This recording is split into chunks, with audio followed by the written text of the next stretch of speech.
Grief. What a what a chore to get this thing connected this morning. Hope everybody's doing well. Good morning. Good morning. Good morning. A little bit of a delay here between my boxers letting me know they had to go to the bathroom before I started with this, and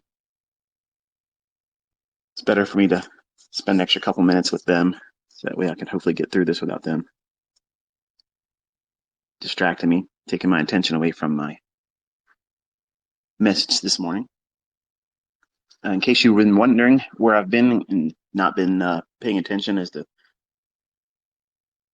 where I've been and what I've done, took a road trip and took two of my sons on the road with me. We have an RV, and 2 weeks ago, thought to myself, looking at price action, I said, I really can't connect with it right now. So to control the impulsiveness that I would have if I were given the opportunity to sit here and try to look at certain things when I knew the probabilities were low, the tendency I have as an obsessively compulsive person, I wrestle with a lot of impulsiveness. And it may sound like I am a saint with patience. I'm not. It takes a great deal of discipline for me to do what you see me do, and to manage my own internal dialogue. It's like arguing with 1,000 different people, and all of them have their own opinion, and they all think they're right. And it's very hard to articulate it, but mental illness is very hard to live with. It's hard for people to live with you, and it's very difficult to operate in an industry like this where it requires you to be extremely focused and have no distractions.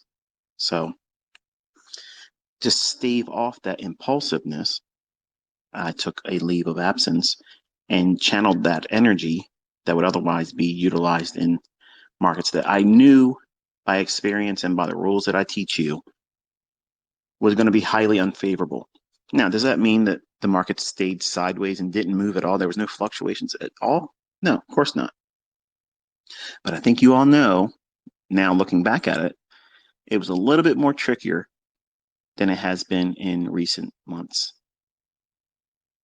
And it's unfortunate for some of you that have pushed the envelope too much, trying to get your funded accounts in, or make more money, or try to keep up with the Joneses, as the expression says. Meaning in America, if you're not familiar with that term, it's kind of like keeping up with everybody else that's doing better or pretending to be doing better. So if someone gets a car, you try to get a car that's like theirs or better than, that type of thing. As an individual with a internal chip on my shoulder where I feel like I have to prove something all the time, and that's rooted in my childhood. I can't get my grandfather's approval because he basically raised me. I do a lot of things impulsively, and I'm trying to garner something I can't obtain. So it's very difficult for me to have that impulsiveness in a market environment where I'm not obligated to sit in front of you. I like to remind you all that, like, I'm not obligated to spend my time with you. And I don't mean that to be condescending. What I'm saying is I don't have any obligation to any of you, but I enjoy doing it. And because I don't run a signal service, and I facetiously made a comment to my older students in private, stating that I'm so thankful that I'm not running a signal service in an environment like this where you're expected. You're held to this standard of you have to do this. We've come to you for these signals and you're not doing it. So you're not meeting your end of the bargain, so to speak, because it's very difficult right now. And that's also another reason why I'm glad I don't have a, ironclad schedule for live streaming. That's Bella letting me know. She wants back in. Hold on one second. The joys of doing these things live. These are all things that would actually happen when I'm doing recordings, but you don't get the inside track because I'm editing them out. And you're probably saying, well, what about that woman you're married to, ICT? Why ain't you got her doing that?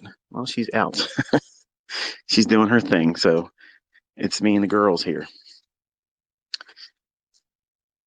So that's where I've been. And in case you haven't already picked up on where I've mentioned I was, we have an RV. I told my sons, two of them, I said, let's go on a trip. Let's hang out, have a little bit of a men's retreat, and just, connect.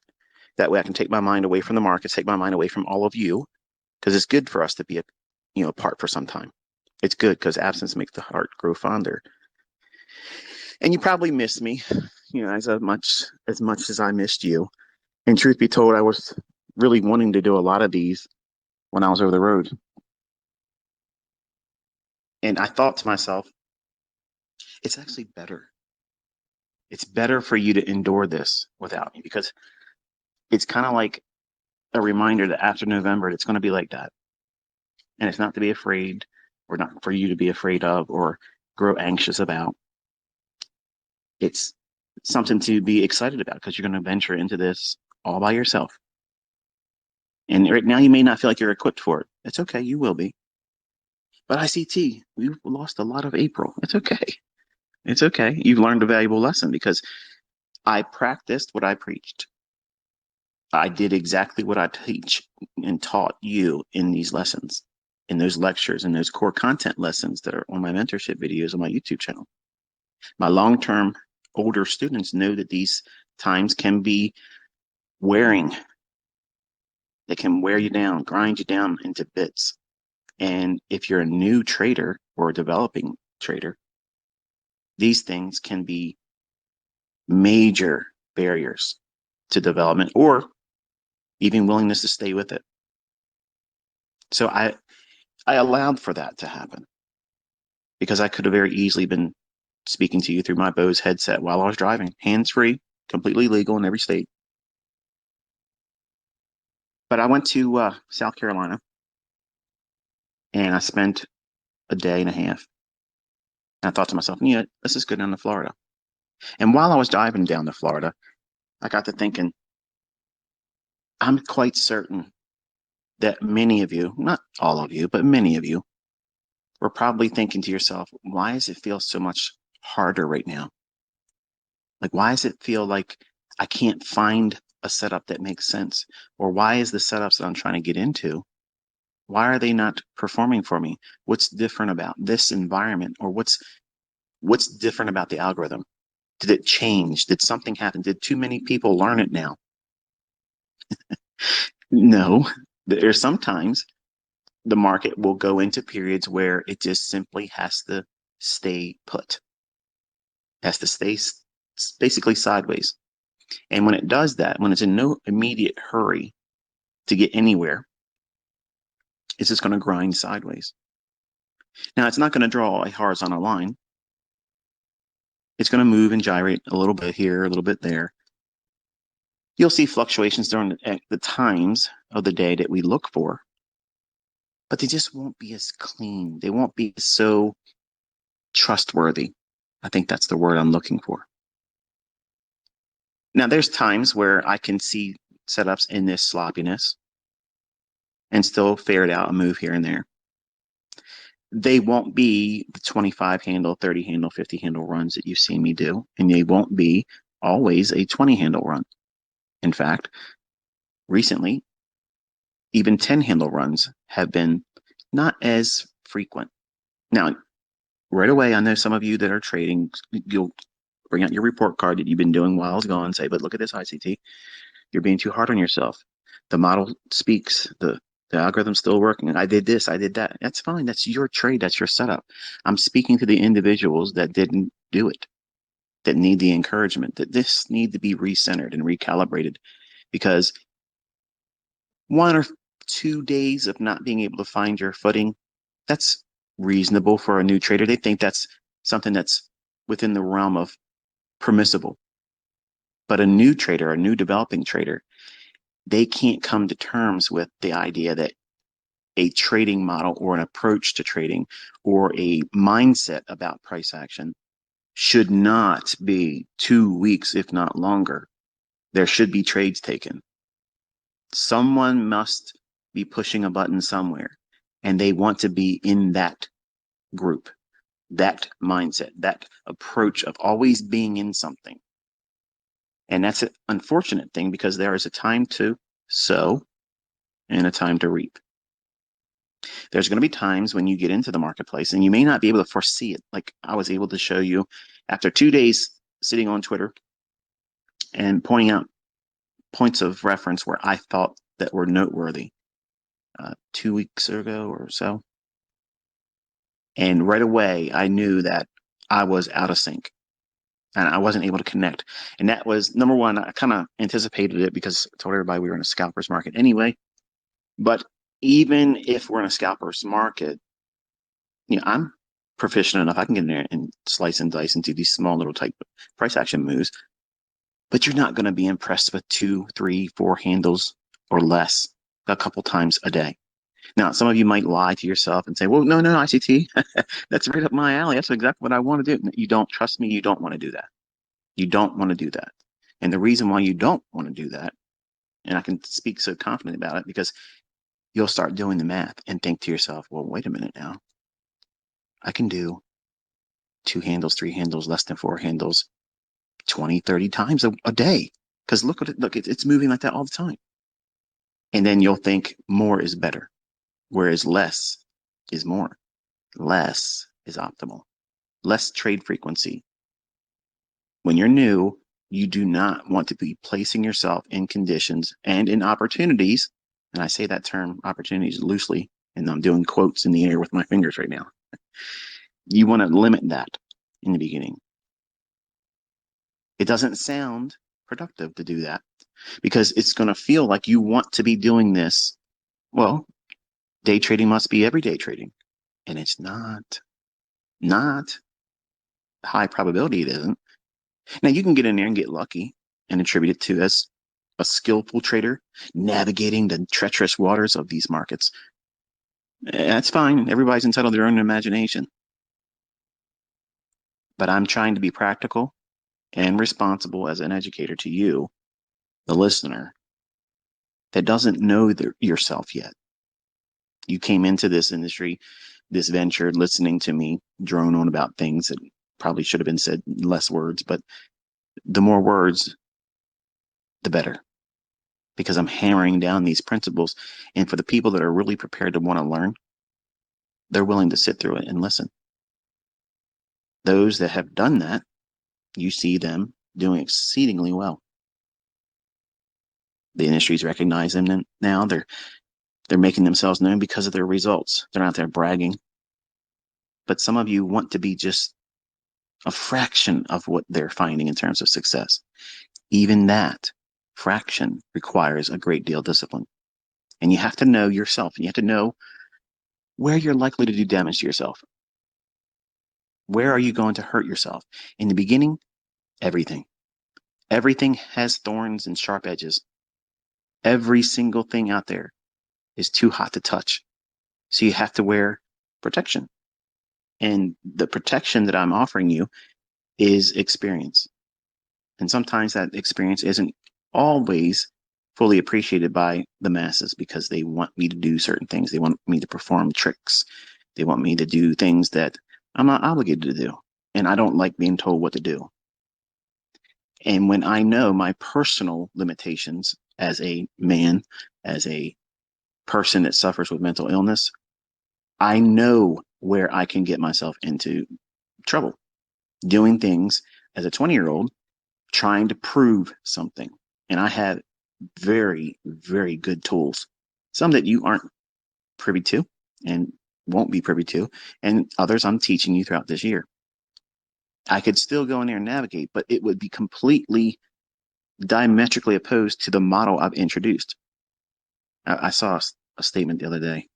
I said, for you, okay, you wait for the silver bullet. That means you wait for a setup between 10 and 11 Eastern time, New York local time.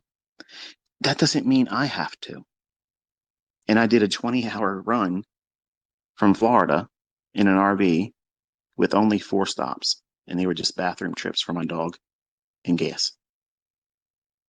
And I just want to break this up real quick and throw this in here. We stopped in a gas station in South Carolina on the way back. And it was real close to the North Carolina border. And I have to look at my receipt to see exactly where it was. But I pulled off 95 North. And it was one of those things right out of a movie. Like I pulled in, and there was only 2 gas stations, one across the street from the other. And there was like these low, rundown looking motels or hotels or whatever you want to call it. And it just looked like I was in a really bad area. But I needed gas. So I pulled in, and no sooner than I got there, this car swoops in once I put the gas pump in, started pumping it. I'm doing a walk around in my RV and looking, making sure everything, the tires are good. Nothing happened, on the trip that far from where I left from Florida. And I'm thinking to myself, this guy's coming here really fast. Sure enough, he pulls up real quick to me, and it looks like 2 meth heads. Okay, and I'm not trying to be funny. This is not trying to be, like a comedy bit here. I could smell their body odor with the windows down. And the guy that was in the passenger seat looked like he was dead. And the guy that was driving was toothless. They looked like they haven't been bathed in weeks. The guy says, hey, buddy, I saw that your tag says you're from Maryland, and I really need some money for a hotel room. Can you help me out? Now, I don't carry cash. And I said to him, I'm not sure how I could help you. I said, but I don't have any money if I had cash, obviously I'll give it to you, but I don't have it. And the look in his face was like, what? And he looked over my shoulder and saw the RV. So naturally, you're looking at this $300,000 RV, and I'm telling him I don't have anything to give him. So as I'm looking at him, I see movement out of my right eye in the corner, and this guy's walking up, real suspicious. He got a cell phone to his ear, and he's looking around both directions as he's walking towards where we are. Now, my sons are in the RV. They're not aware of this. Okay, one of them sleeping, the older one, and the youngest, he's not going to be any help of anything, and he's distracted with his little handheld games. So I'm thinking to myself, I am in a situation here, and usually I have a friend that shoots freedom seeds all over the place, and I don't have that with me here. And I'm looking around, I'm thinking to myself, okay, my pump is in the RV, it's pumping. I don't even have $20, I'm sure, pumped into the RV yet. I'm looking around. This guy's looking for someone else. You just know, you are in a situation. The car that drove up to me was the distraction. The guy that was coming to my right, he was on the side of I guess the store part of where the gas station is. I didn't notice him when I pulled in. I wasn't thinking about that. I was just thinking, I got to get my RV in here without hitting anybody else's car, move my RV up. I have to take up 2 spots. It's so long, and not hurt anything in the general area. But he came from generally the side of that building. Now, was he around the corner or was he leaning against the wall? I don't know that much. But the point is this, and you're probably saying, what the hell does this have to do with anything? I got to get off my chest because it's been irking me. And to say it in a tweet wouldn't be sufficient enough for me. So it's like an itch I got to scratch. So the guy's saying, look, are you sure you can't do anything for me, man? I see you're from Maryland. I'm like, I understand my tag says Maryland, but I've also explained to you, but I'm talking to him without looking at him now. So I'm panning over his roof of his car, and there's a car coming down. There's not a lot of traffic in this area. Me, the RV, is older gentleman in a pickup truck, and what looked like young kids were leaving the gas station in their car. That was it. Just me, this older guy that's 2 rows down. He can't see what's going on. He wouldn't be much help anyway if something broke out. But this car comes cruising down the road, and I see the attention of the gentleman that's coming from the right side. His eyes are fixed on that car. So I know right away they're in connection. He comes flying in, pulls up right behind my RV, and he's looking at me. Doesn't say anything. He's just looking at me. So I have my hand and I put it underneath my hoodie like I have something. And I knock on the RV, I back up against the RV and I knock on it. Like I'm letting the occupants in my RV know that it's time to go. Like it's time to get what you got, bring your heaters and let's go because we're lighting this area up. Now that's all pantomime. I have nothing on me. I have nothing in my RV because I don't want to get caught in a state where, you know, anything can happen today. And I'm not trying to go answer for something that we're licensed by the Constitution to do anyway, but some states like to believe that we aren't. And if anything of this offends you, if you don't agree with the Second Amendment, then you can unfollow me because I don't care. But the point is this: as soon as I knocked on the RV, the Joker in the car rolled out immediately. The other guy changed directions and walked into the store, and the two guys in the car peeled off. Now, what's the chances? What's the chances of all that happening and they're all not in concert with one another? They're not together. Dude, listen, it's getting wild out there. And if you are looking like you have something to take, if you have money on you or potentially something to steal, I thought to myself because I stopped the pump there. I had $37. I said, I'm not staying here. I got to get out of this here. I'll go up into North Carolina and pull off into one of the bigger, well-known trucking stops and where I can be seen by other people. When I got rolling again, I started to think to myself, that could have been bad. Like I could have been held up there. Not that it could have got anything from me. I mean, but what happens if they would have, at gunpoint, told me to give the RV to them, and maybe they didn't let me take my kids out of the RV. That was what was going through my mind, and I was troubled. Like I was really thinking, in another instance, someone else in that same predicament, what would have happened? Like nobody's going to convince me that that wasn't set up. They're waiting for people to come into this gas station.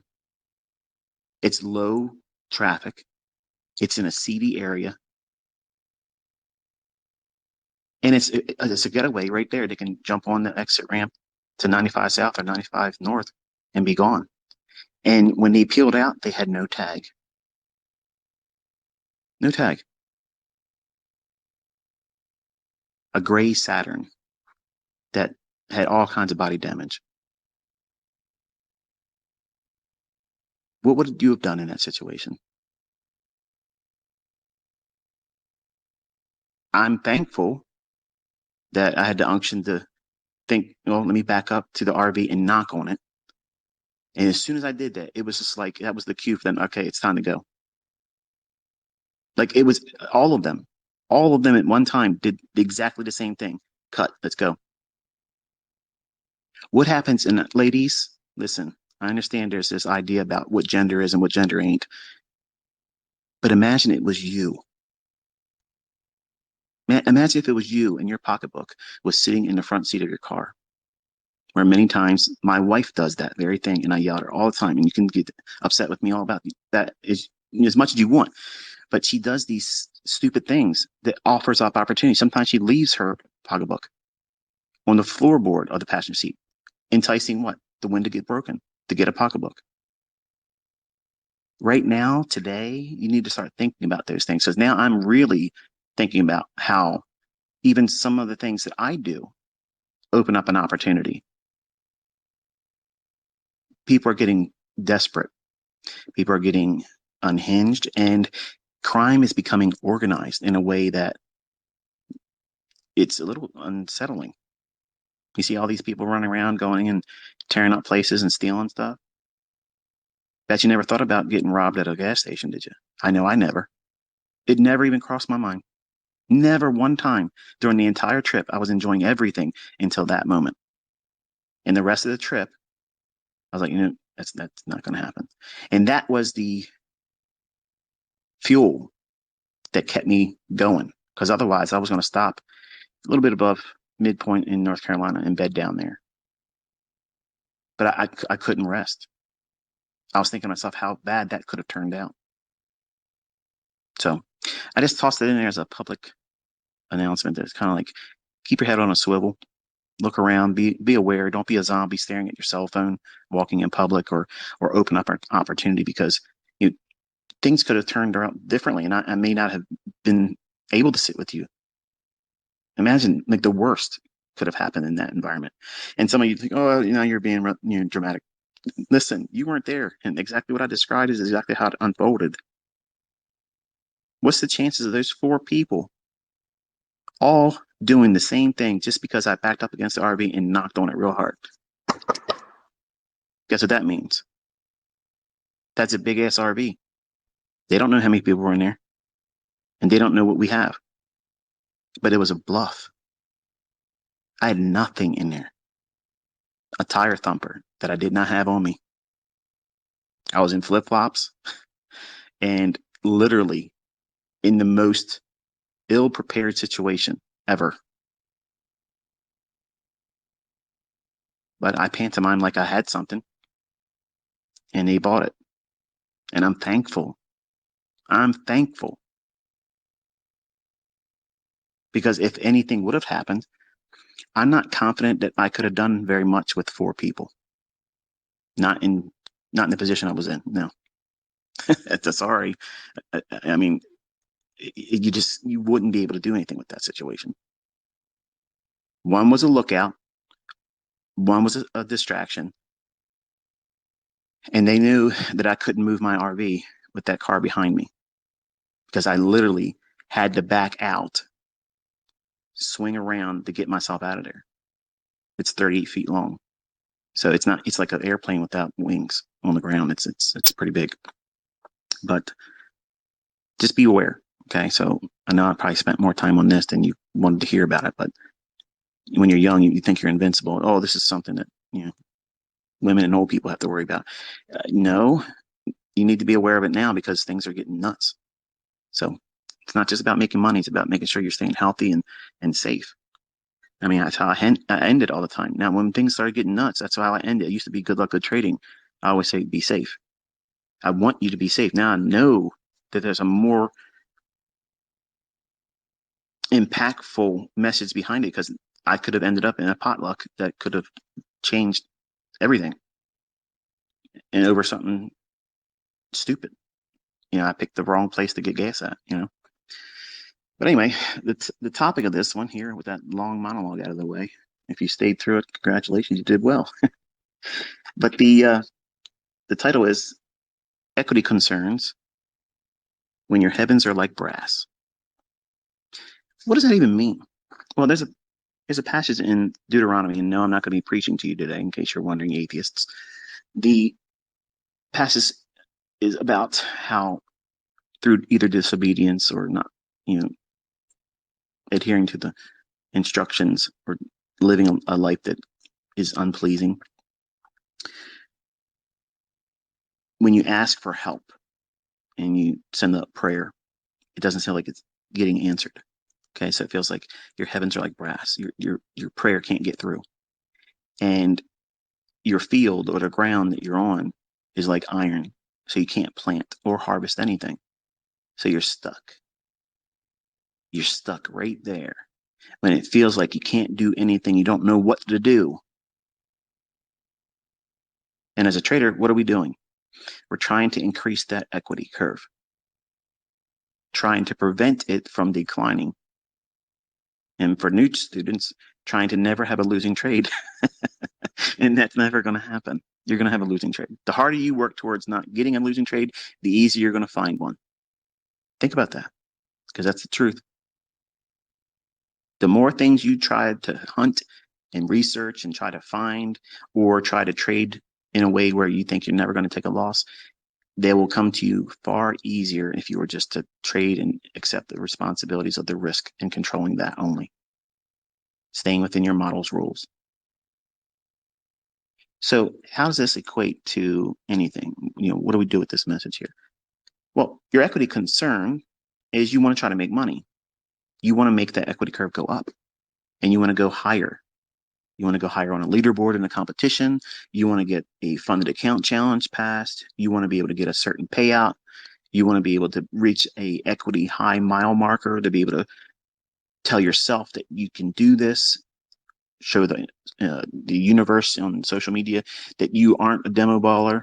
All these things are contributing factors for you to make that equity curve go up.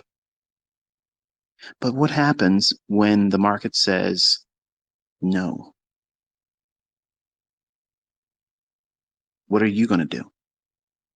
What are you going to do when the market is not showing you that it's a time for you to plant in risk?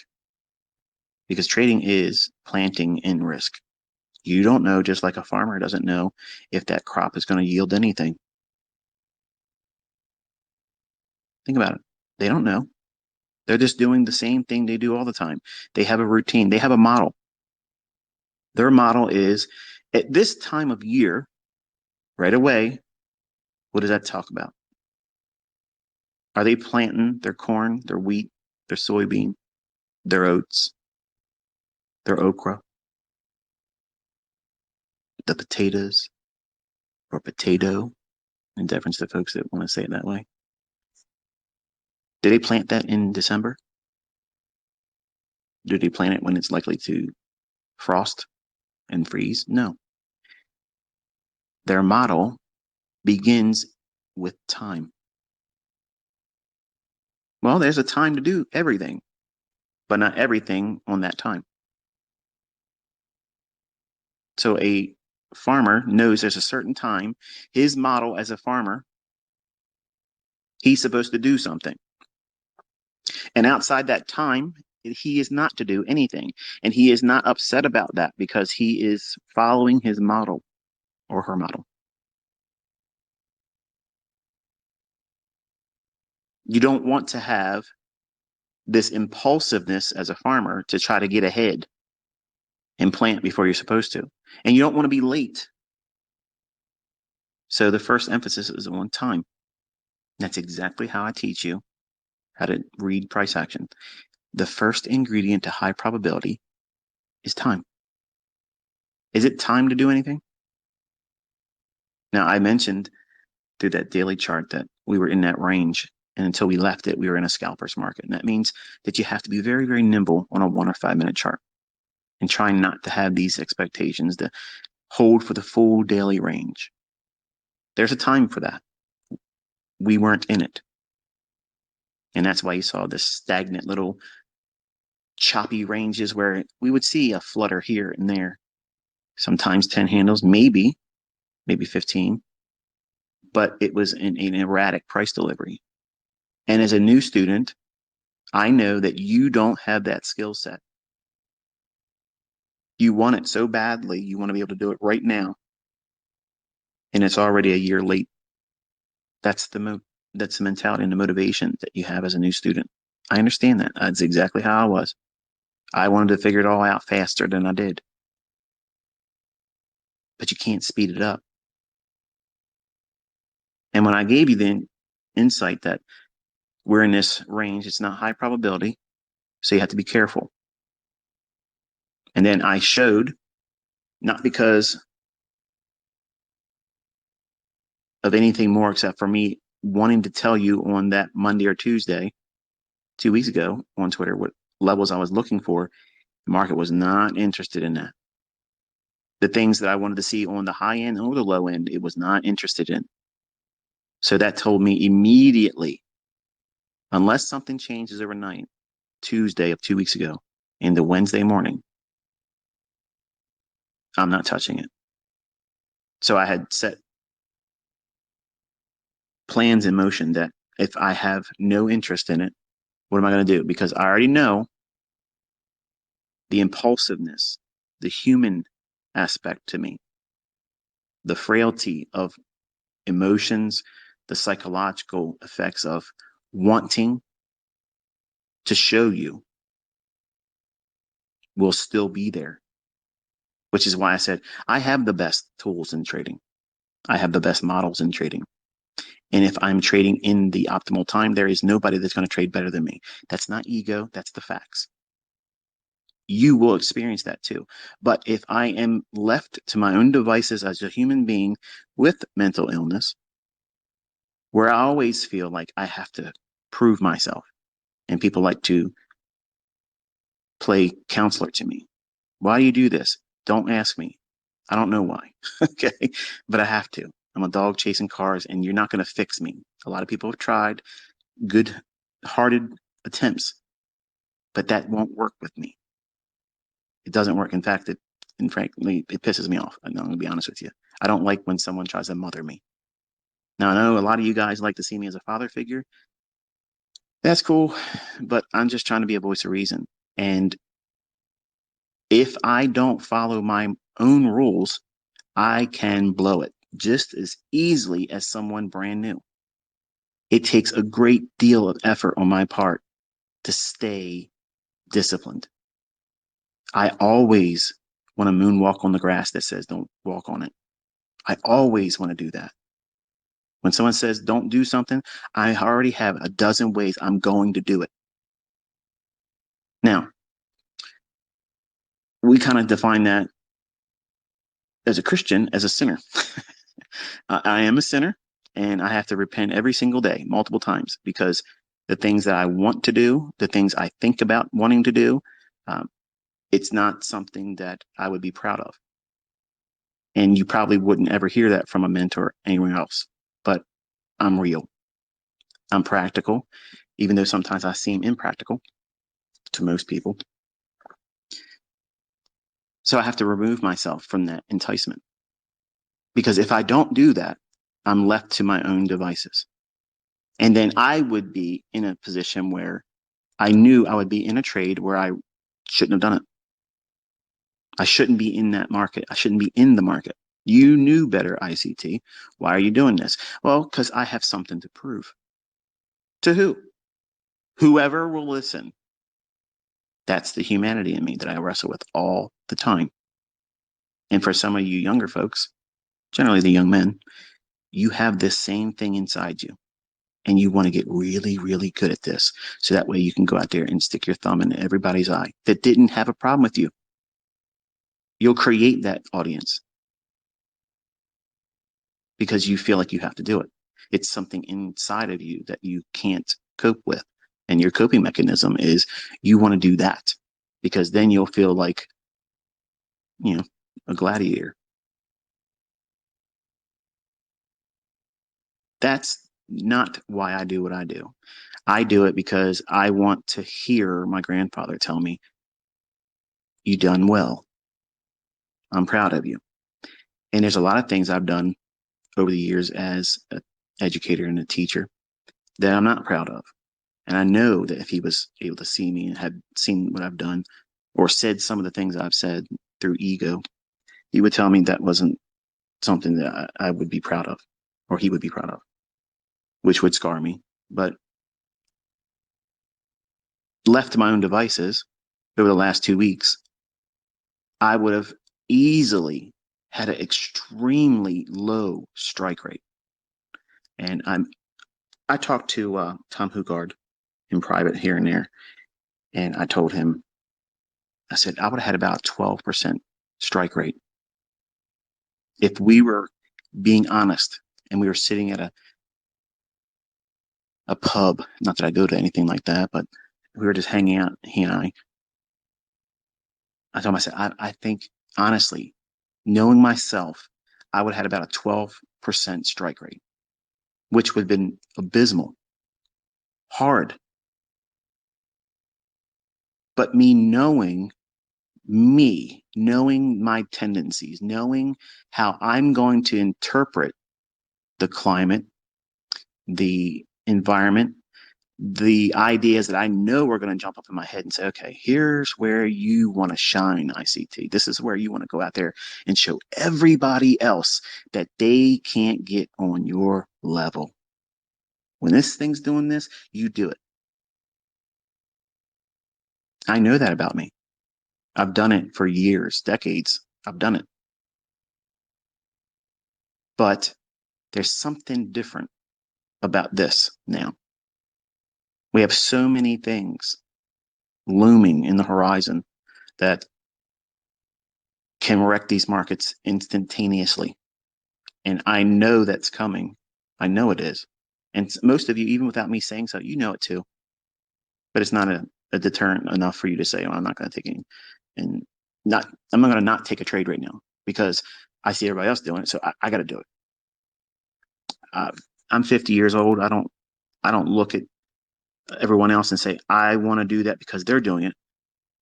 I look at my history, the human in me, the things I've always wrestled with, and I know that every single time I've hurt myself, it's because I wanted to do something that was not asked of me in times where I should have done nothing. And I knew better. And now, not because I'm up, and this is how I opened this up in the beginning of this Twitter space. I said that, I'm not obligated to you. And as a reminder, I'm not saying it to be condescending, but I'm not obligated to you. And I'm telling you that because I'm reminding myself. I'm reminding myself that I don't have to do anything for you, but I love doing it. And there's a line that gets blurred sometimes because I listen to people that you all tell me not to listen to, but I want to help them because they don't believe either what I'm doing or what I teach, despite people making fortunes with it and crediting their success to the things that they learn from me, which I'm so thankful for. And I've converted a lot of people to this school of thought, not because they like me, because there's people out there that are making money using my stuff, but they don't want to say my name. They don't want to give any kind of credit to it. And they like to say it's always been there, but they're still using my vernacular, my terminology, and my concepts. That's the thing that gets under my skin. That's what frankly pisses me off and causes me to be the abrasive ICT. And I don't like being that person. I don't like being a drag for the students who are here to try to learn. But I'm sharing this because I want you to know that you're going to go through this. Not me, ICT. I'm not like you. I don't have to listen. Start making money. Start making money and start noticing people out there doing things that are nonsensical, like things that make no sense at all. And they're in there saying that they're this and they're that. They can do this and they can do that. When you know better and you're quietly doing it on your own and you're doing things that they would never believe, then you'll think differently. But what happens when you get in that condition where maybe you didn't foresee the difficulty in the price and now you're in it and you just know that that that trade that you're in, it just simply will not move, but it hasn't gone to your stop loss, but it won't move. It's giving you every indication it's not going to go for you, not in the manner that you want in terms of profits. It's probably going to go for your stop, but what do you do in that situation? Well, I can tell you as a young man, I was many times praying, God, please let this trade not stop me. Please let this trade go to my profit. And I promise I will stop trading this day. But I wasn't saying about overnight trading Globex. I didn't say anything about that. So technically, I was being honest to some degree, but as soon as we cross midnight, I'm going to go right back at it again if he gets me out of it. And many times that prayer went unanswered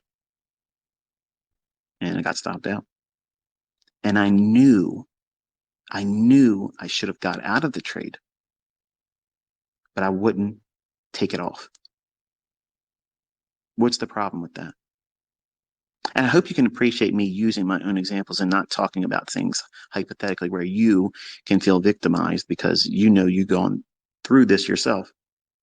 But I want you to reflect on how you've endured this and what you were doing and what you were thinking, what you were dismissing as no, no, no. That's just me not being patient for the trade. That's not me following a model. So I got to stick to my plan, my trading plan. Got to push my edge. See, when I was in those environments and in those trades, I didn't want to get out because I was afraid if I got out, I'd be wrong. And you probably hear YouTubers or see people type it out in their Discord rooms, their Telegram channels. I can't think of anything else off the top of my head, whatever medium they would use, but or maybe a Twitter space like this. And you hear them or read them say, I know as soon as I get out of this, it's going to move. When they say those things, they're channeling ignorance. They're manifesting it. They're basically showing you their cards that they don't know what they're doing. Because if they did know what they were doing, it wouldn't matter if they got out and it moved. When I was a younger man and I fell victim to this, I was afraid to get out of the trades, even though I knew they were against me. The probabilities have shifted. Are you aware of it while you're in a trade? That's what I'm teaching you. Those lessons can't be taught through a paragraph or a tweet with 130 characters or less. I can't do one single video and say, here it is. It's condensed in a nice little neat, easy ICT, real fast 5-minute trainer. The easiest way to do it, never have to worry about it again. That's the new flavor right now. You're not going to get it that way. You can't get it that way. It's something that has to be endured. Certain lessons have to be walked, and you have to feel it. You have to have that uncertainty. You have to know what it feels like to be in that environment and how you react in it. Some of you won't have these instances where you feel powerless to get out of it. You'll think, okay, well, this isn't working anymore. Let me just kill the trade. That right there, that is excellence. I wish I had that when I was younger. I didn't. I did not have that. I had no one telling me, like I'm telling you right now, listening, that's what you want to do. Believe me when I tell you that is the answer. That's the solution. That's the thing you're supposed to do. And you're also indifferent to what happens after you get out. It's a bad relationship. What makes people go through all the turmoil after they break up with someone? When it's a bad relationship and you break up, the person or persons spend all that time afterwards when you're no longer together and you're thinking, what could it have been if we stayed together? If he just would have stayed in our bed and not ventured out and did something else. If she would just understand me, you're doing something that isn't going to result in anything except for misery. So why do the same thing in your trading? That's what you're doing. You're recognizing, whether you realize it or not, even if you're new, you just know something's wrong. You are, but you won't admit it. Just like I couldn't admit it. My grandfather recently passed away at the time when I started.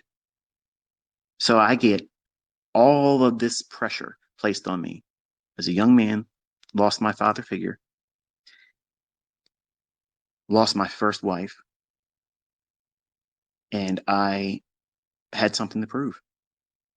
So I had all the most amazing disadvantages going into this. Plus, I hated where I was in life.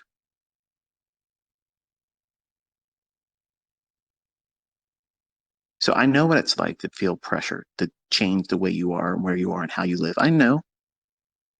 I know what it's like to grow up and not have that family element supporting you. I know. I know. Even being successful like I am now. For decades, my own mother didn't care. At some point, it doesn't matter. I don't worry about my mom. I don't worry about my father who's in prison I'll never be able to spend time with. They weren't supposed to have children. I wasn't supposed to be here. I was supposed to be aborted.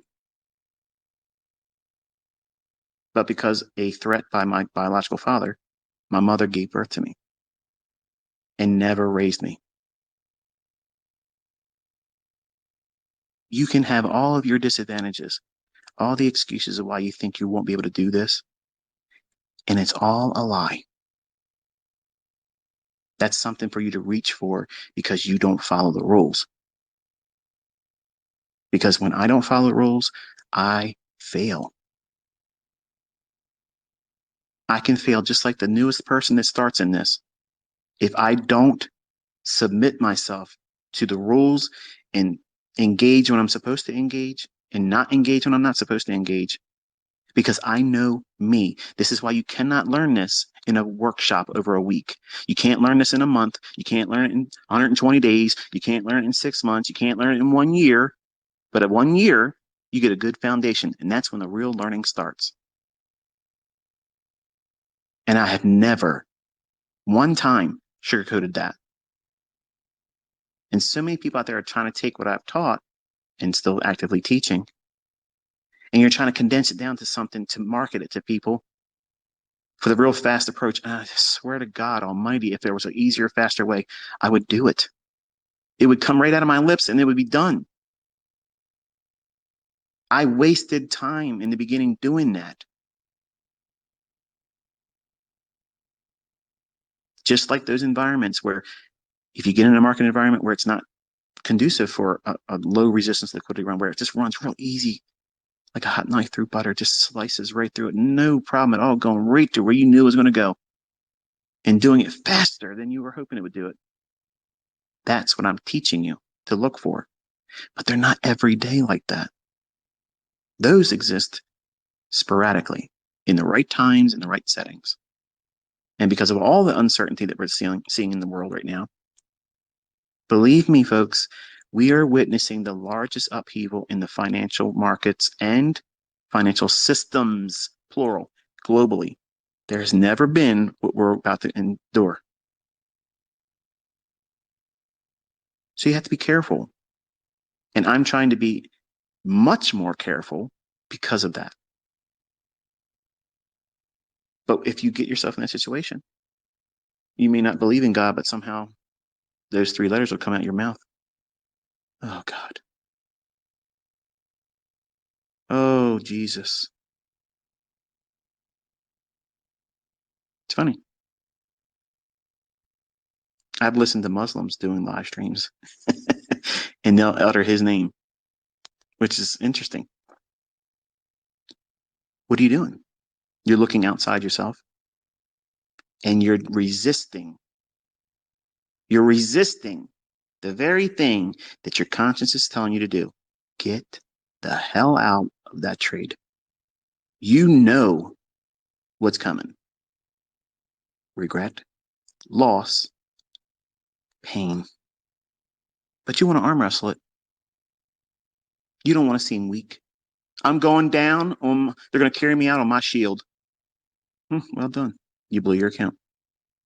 Maybe not on that trade, but the 6 or 7 trades after that one, that's what's coming.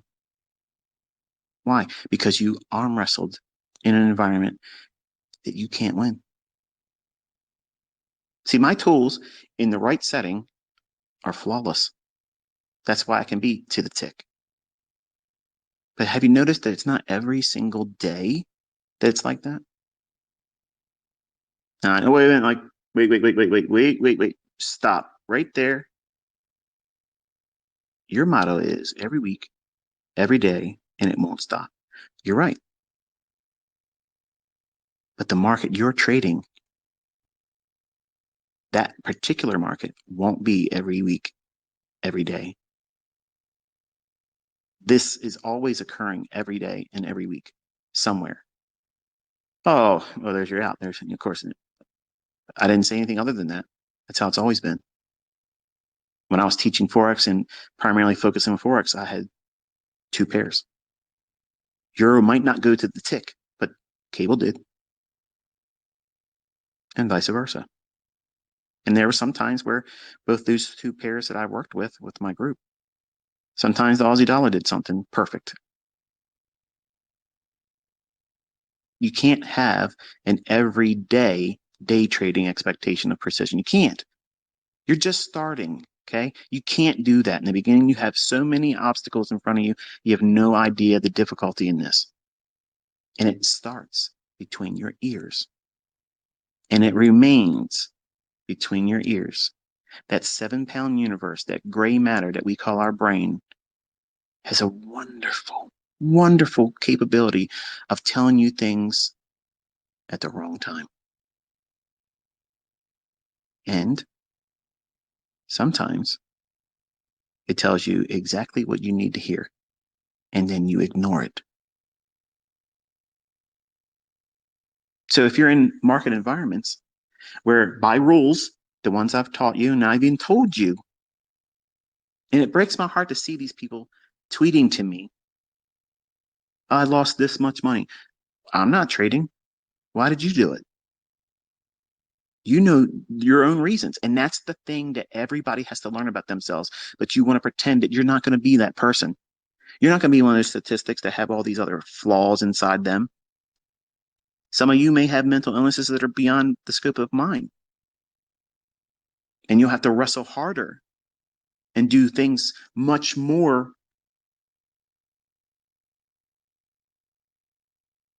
Well,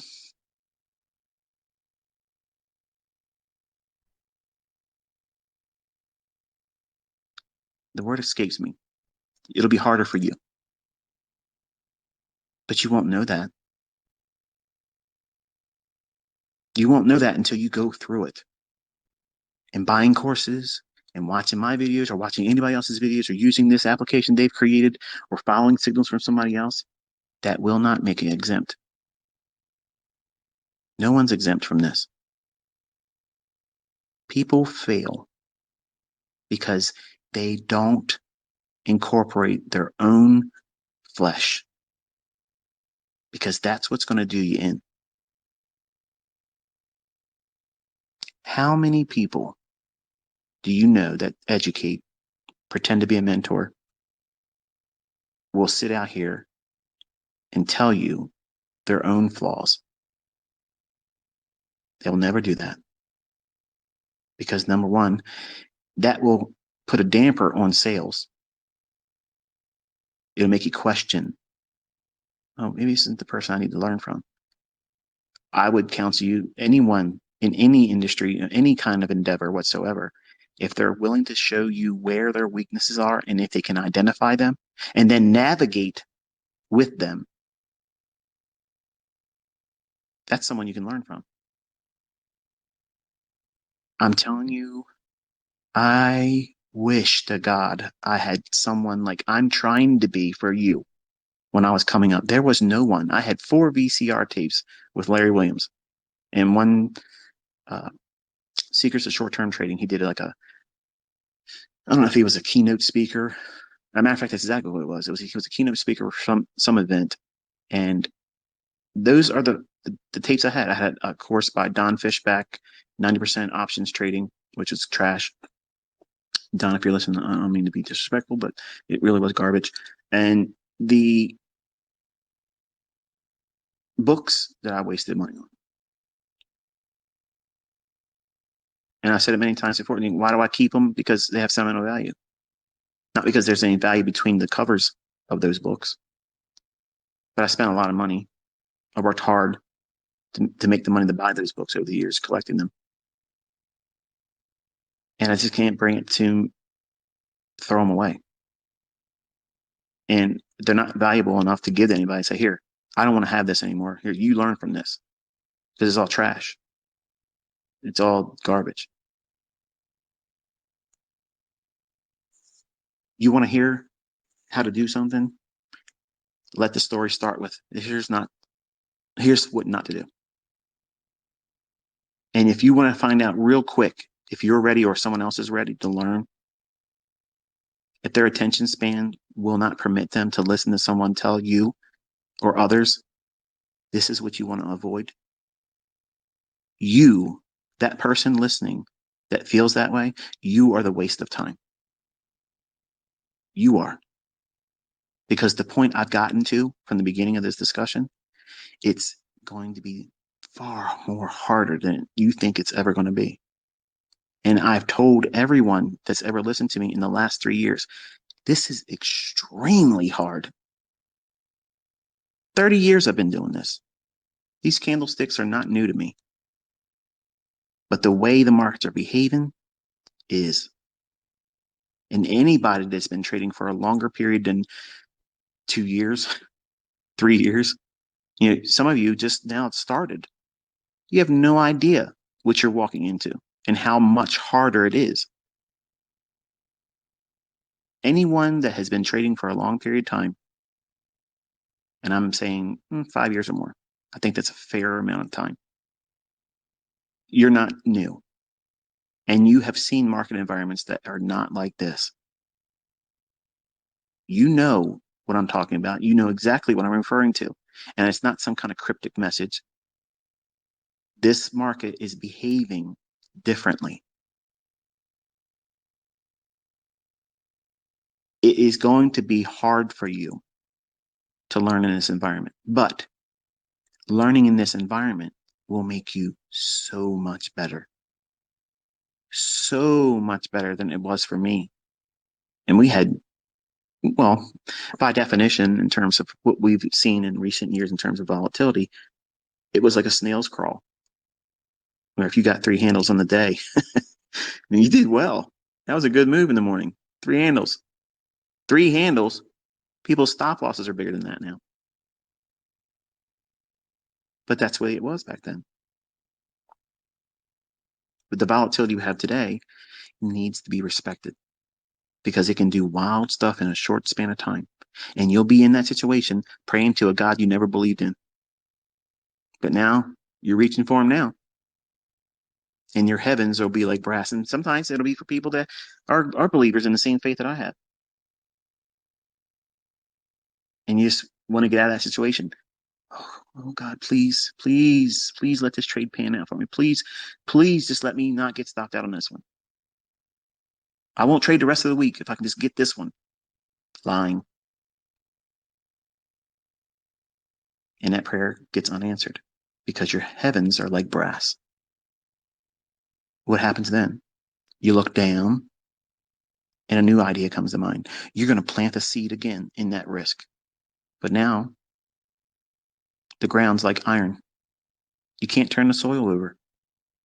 You can't cultivate it. You can't put a new trade on because why? Fear, paralysis. What do you do in that situation? See, as a new trader, new developing student, you don't know what to do. So what are you going to be left to do? Impulsive decisions. Well, let me just go in here and figure it out. I'll find my way through it. Yeah, right on through another blown account. Well done. How many times do you have to do that before you would learn a lesson? I watch people tweeting to others and me talking about doing that same thing in environments that I've openly said we're in low probability. They're trying to pyramid. They're trying to trade with larger leverage. They're trying to trade every session, every day, trying to trade every macro. ICT said between this time and this time, there's going to be a move. I'm getting in there, I'm doing it. Okay. You have to have some kind of premise to be acting on. You don't know what to expect. You're new. You have no idea what you're doing. Trying to engage in an environment that I'm not willing to touch myself. So what is that teaching you about yourself? You're reckless. You're reckless and you're impulsive. Are you willing to observe that and identify it? If that's who you are that's listening to me, are you willing to let yourself identify that weakness in you? Trust me, it's okay to identify weaknesses. You want to do that in the comfort of a demo. That's why I teach like this, folks. You have no idea who you are. You're going to get in these markets and think you're, well, I was going to say John Wayne, but that really dates me now, doesn't it? But you think you're John Wick. There you go. You think you're John Wick. You're going to go out there and get your ass wicked. And you get frustrated. Oh, I'll just reset my account. It's only $100 or so. And I was going to do the same thing I just did because all I did was entered too early or too late, or I put my stop loss in the wrong position. Wrong. You're trading in an environment that's not conducive for high probability, but you can't see that. You can't recognize that because you're not listening when the guy that's talking to you is telling you these things in advance. He's taking a road trip 1,100 miles away, not touching the market, but you're in there blowing your funded account. Where's the logic in that? But ICT, you're not the only one who can find profitable trades. You're right. But why are you trying to push with my concepts in an environment I'm not trying to touch? And I've already said it. If you win, it's coincidence. And I know it's painful for some of you to hear that. Like, there's no way it's not coincidence, it's skill. I'm a monster. I'm being made into a monster. So like you said I was gonna be a monster. Yeah, okay. But you don't want to wreak havoc on your own account. Like Godzilla stomping around in Tokyo, destroying everything. That's your equity curve. You just totally dismantled it. In a short span of time, in the last 2 weeks, how much damage have you done? Not me, not your broker, not the method or the concepts. How much damage did you do? Uh-oh. That's a roll call for responsibility. That nobody wants to take initiative and stand up and say, yeah, I did it. But the ones that are ready to do that, they're ready to learn. I ignored it too. I tried to find some kind of external reasons why I was failing as a young man. And I promise you, knowing what I know now, looking back, it was always me. There was no other contributing factor. It was me. And when you come to grips with that and you accept it, it's liberating. Because then and only then can you start fixing the issues. But you have to be able to identify them and stop ignoring them or pretending they're not there. That's the reason why you're not finding success. You're arm wrestling things that need to be dealt with in you, the person. Every single one of my failed students are failures because they themselves won't listen. Because if what I teach is flawed logic, it wouldn't be the fastest thing spreading all over the industry in terms of trading. People would not be passing all these funded accounts, getting on leaderboards, taking wild withdrawals from their efforts doing it. They would all be failing, wouldn't they? What are they doing differently? They're taking it serious. They're treating it like a business. They're not in there gambling. They're not in there thinking, well, all I got to do is reset the account. All I got to do is pay the $100 to reset. If I get an affiliate program, I can do it and I don't have to pay for the resets. Think. Where are you in all of that? You have to find yourself, and I can't do it for you. No mentor can. No teacher can do that. You have to allow yourself the time to find out who you are, how you're going to derail yourself. And you will. And you'll know right when it's about to happen. And that's why you're supposed to journal. And for the folks that don't want to journal, oh, I ain't got time for journaling, man. I got money to make, man. I got time to be journaling. I ain't writing books. I guarantee you these people don't make money. Not consistently. I promise you they don't make money. Every high-tech position in the world, all of them, keep data on their performance, KPIs. Every industry, every food producer, every commodity manufacturer, producer, any kind of company, they all have performance stats. That means they're doing what? They're journaling. Now, for the folks that don't want to journal in their trades and their development, doesn't that make you feel stupid? Like you're going to walk through this, no real effort. It's just going to fall in your lap. It's going to be easy. Why do that? I ain't got to spend time writing in journals. I can't make money on those old moves anyway. Why would I even want to do that? You're going to continuously work the rest of your life. And you're going to be even more miserable because you won't find success in this. And you won't be successful in your job. And you'll be miserable. The rest of your life, you've been relegated to the shared desk with Carl. Imagine that. The last thing you see before retirement is him smiling, saying, I told you, you'd never get out of here.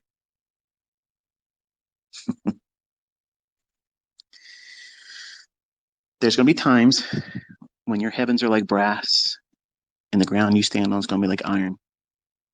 What do? You take a road trip, baby. You take a road trip, you go on a fishing trip, you go into your hobbies that are outside the marketplace. Pour your time and attention into your family or your friends apart from the market. It's good. It's good to do it. It allows you to recalibrate and reset your mindset. And you give yourself permission to forgive yourself for not doing it sooner. I'm not obligated to do any of this for you, just like you're not obligated to trade every day. Have you ever given yourself permission? Because I'm giving it to you right now. You have my permission as your mentor to not trade every day. In fact, that should be a goal for you. When you make money and you're new, stop. Let the week close in profit. That's a skill set. It's teaching patience. It's teaching enough to be content with enough. But ICT, it was only $1,100. I could have made, right, but did you make $1,100 at your job after taxes? No. So why are you going to risk it? You're not skilled yet. You're finding yourself. You have to continuously instill this cheerleading mindset as you're growing up in who you are eventually going to be as a trader. You have to cheerlead yourself. You have to do that through journaling. Spend time looking at when you got it right. You're going to need those times. You're going to doubt yourself. You're going to doubt your future performance. If you try to trade every single day and you start going in the drawdown, here's another permission. You don't have to fix your drawdown right now. What? Yeah, you don't have to. Who says you had to do it right now? Who says you had to fix the drawdown and bring it completely back this week or this month? Who said that? You did. Or the people you hear others on social media crow on about, oh, this and that. Who's running your business? Them or you? Think.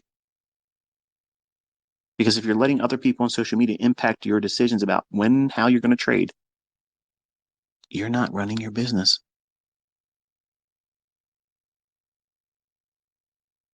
If you're not running your business, who is?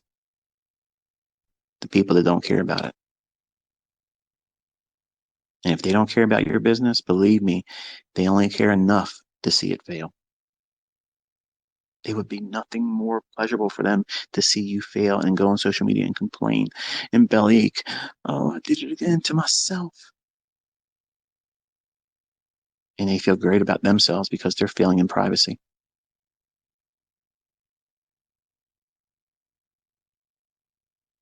So when your heavens are like brass and you can't find your way out of a position you're in terms of profit, close the trade. As soon as you recognize that you feel like you got to pray for the outcome of that trade to be different than what you think is already going to happen, because you know you're looking at the charts, you see it. Something in the underpinnings of the marketplace have shifted. You recognized it, and now your conscience is telling you it's time to hit the exit ramp. Just don't take the exit in South Carolina like I did. You have to stop, remove yourself from the risk, and walk away from it. And it doesn't mean immediately look for another pair or another market to trade and try to plant yourself in risk again, because the ground you're standing on is now iron. You can't turn the soil over and place good money in terms of seed for risk and expect to get the results that you didn't make up in the first trade. Why? Why not do that? Because your mindset is now distorted, because you feel performance anxiety. You put on a trade, it didn't work for you. So now, as a young man, especially, I noticed the ladies that are students of mine, they generally don't have this characteristic in them. Like they're willing to accept they're wrong. They don't like when they lose money. That's the thing they don't like. Where men, they don't like losing, but they don't mind taking on big losses. They don't like the aspect of it being wrong. So there's us, we may be arguing semantics, and I guess some of you could, present that as an argument, but I don't see it that way. I see it as the men, they have this, they want to be, right. Women, not so much. They don't care about being right. They don't want to lose money. Where men, they don't care about losing money. They could lose money as long as they end of the day being right. They can go down in severe drawdown and come back. Yeah, look what I was able to do. I was down 38% in the intraday, took 16 trades, but the last two, I got it all back, baby. Woo woo, holla. And the ladies in my fold do not ever want to go through major drawdown like that, and they don't care if they're wrong. So, where are you in that spectrum? Where are you in that mindset? Some of you don't know. You haven't been doing it long enough.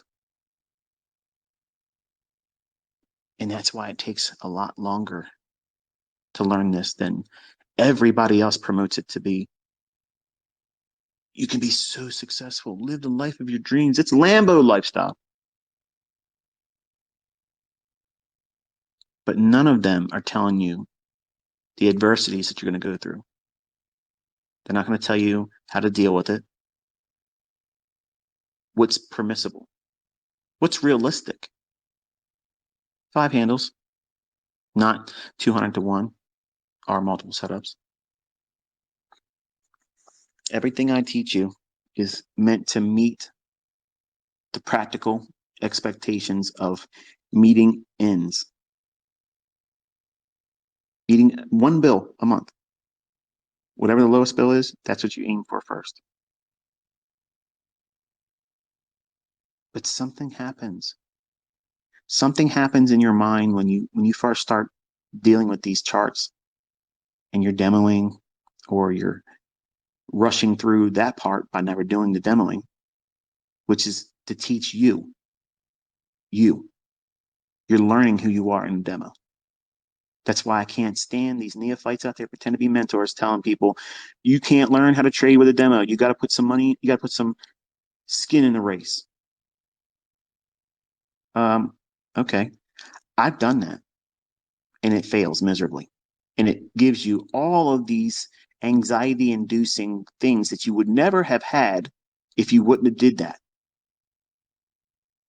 I didn't know the mistakes I had in me and the capability of me screwing it up, because I never risked real money before as a younger man. I jumped in way sooner than I should have. I literally did like 2-3 weeks of just back testing paper trades.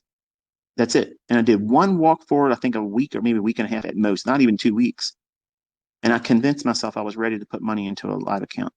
$2,600 on a Nations Bank, which doesn't exist anymore, Nations Bank credit card.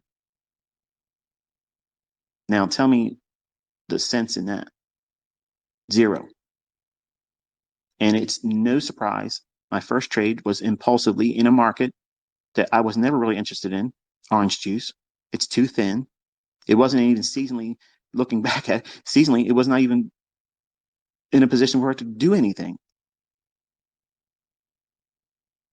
And I traded in a vehicle I had no experience in, options. But I had to do it. I got the account open. It's been 2 days. I better take a trade. And overnight, 50% of that account gone. Not the account, but the options premium. I paid $1,500 for orange juice option, which is extremely expensive. So I bought an overvalued option. I didn't know it. And overnight, lost $750 of that option premium. And then closed the account that day. Wonderful lesson. Perfect illustration of what not to do.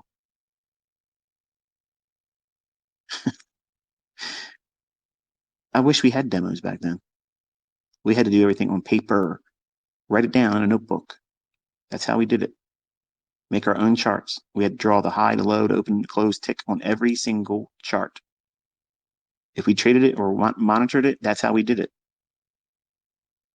You have no idea the advantages that you have today, but you won't use them.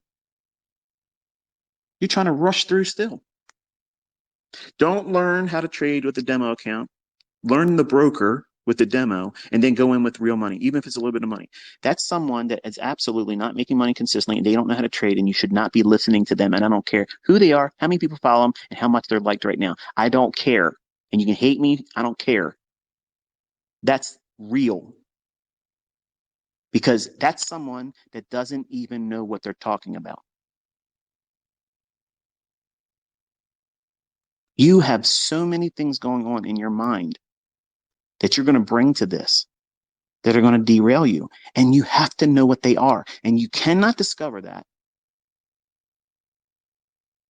without pain and loss or building in fear, anxiety inducing concerns for your equity. With live money, you do that, you're going to be scared money. In the beginning, my second account that I opened up, I was terrified. Yeah. I worked 2 jobs, pizza delivery, everything I could. Picked up cans, turned them in and redeemed them for money. I did all that stuff, folks. I did all of that. Walked down streets, picking up soda cans, beer cans, all that stuff. I did that just to get whatever I could scraped up. So don't talk to me about you don't know what it's like, ICT. You don't know what it's like. You don't know what I did. You don't know what I went through. But that second account, I was terrified. Terrified. I was afraid of every possible entry. And you're wondering, why the hell does ICT have all these concepts? Because I had to cope with it. I wanted to have an arsenal. My weakness was fear of knowing when to get in. Bro, let me tell you something. I got 81 ways to get into a trade. 81. And that's why these jokers on the internet will say, oh, he's got something to always explain why the market. You're damn right I do. I know it like the back of my hand. But I also know when it's likely to slap me around, I'm not playing. No, thank you. I've been there before. You haven't. You're too new. You don't even know what it looks like. But I'm sharing that experience with you. I'm allowing you to find yourself in a closed circuit environment where you are not incurring monetary risk. That's why I teach with a demo. That's why it's the best way to learn. That's where you need to learn in a laboratory experiment setting where you cannot lose money and build anxiety inducing mindsets that's going to be a prevention to you finding success. How much plainer do I have to make it, folks? Stop listening to these kids pretending to be money millionaire mentors, okay? They literally just graduated school. They probably dropped out of college. They have no idea what they're talking about. The only money they got in their accounts is from whatever they sold, whatever their affiliate programs are. They're multi-level marketing garbage. They're not trading. They cannot trade. They will not show you what the market's going to do. They cannot do it. So why the hell are you listening to their advice? Because you see them pretending with their pomp, their rented cars, I own my cars. I own my home. There's no note on my cars. There's no note on my homes. And I show you where it's going to go. I execute on it and I use the logic. And I'm telling you when it's not right for me. By example, I stopped. I walked away. Now think, who do you want to learn from? Somebody that can walk the walk and talk the talk and press stop and know why and have no concerns for, oh, I might miss something. I don't have any fear of missing out. You never hear me say, whoa, why did that happen? Why did that slap in the ES just happen? No, I'm not surprised by that. But I can go into a week where I'm expecting certain things to happen and they don't manifest. Okay, I'm not surprised by that. I'm just not interested. See the difference there? That's experience. That's 30 years, baby, of doing the same stuff all the time, expecting the expected results at the end of it. But if it's going to show me signatures that are not supporting what I'm teaching you, that's not an invitation for you to find a new way of doing it. All these new guys and gals out there trying to reinvent the wheel. I've already gave you the wheel. You have to build the car on top of it. And some of you don't want a Lamborghini. Some of you are just okay with a pickup truck,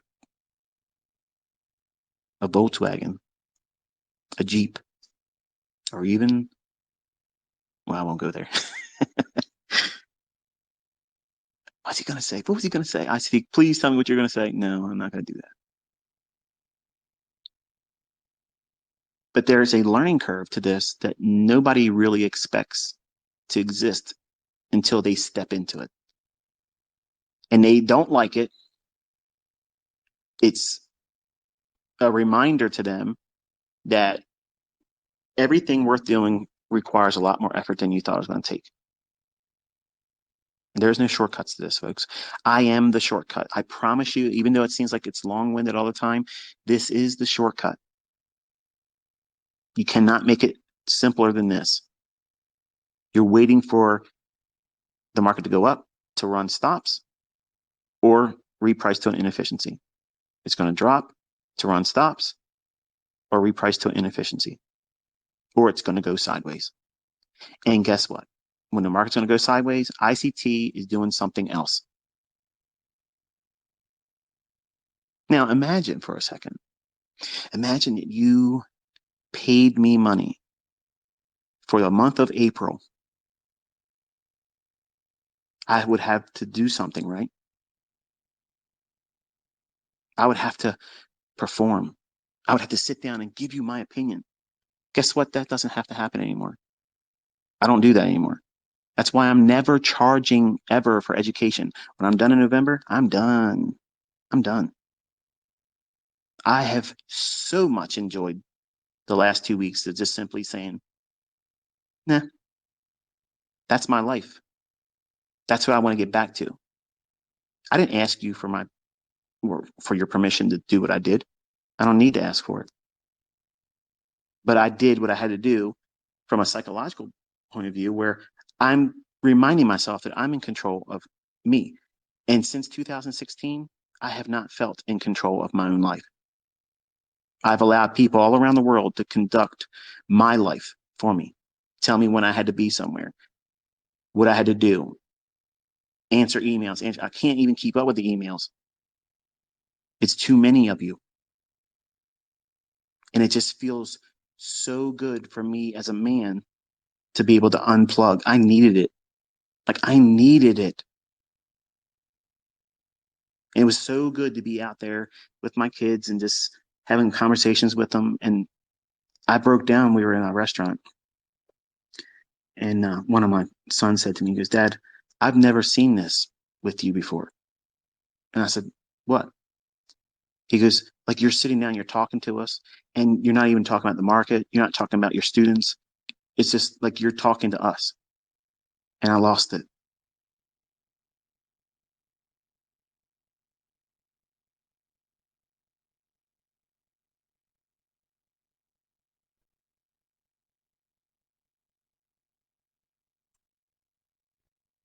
So as much as I love doing this with you all, I love doing that with them more. And I'd be honest in by saying that I sometimes feel guilty about that,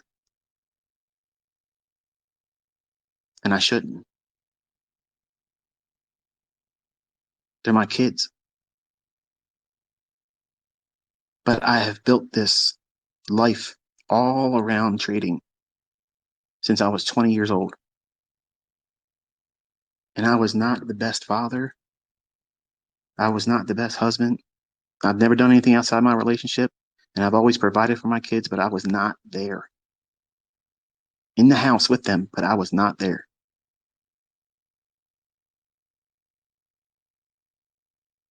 So it's not always about money that you need to learn lessons about, because you can be wildly successful, be a pillar in the community of the industry that you're in, and be an utter failure as a father, a husband, a wife, and no amount of money. None of that can wipe it away.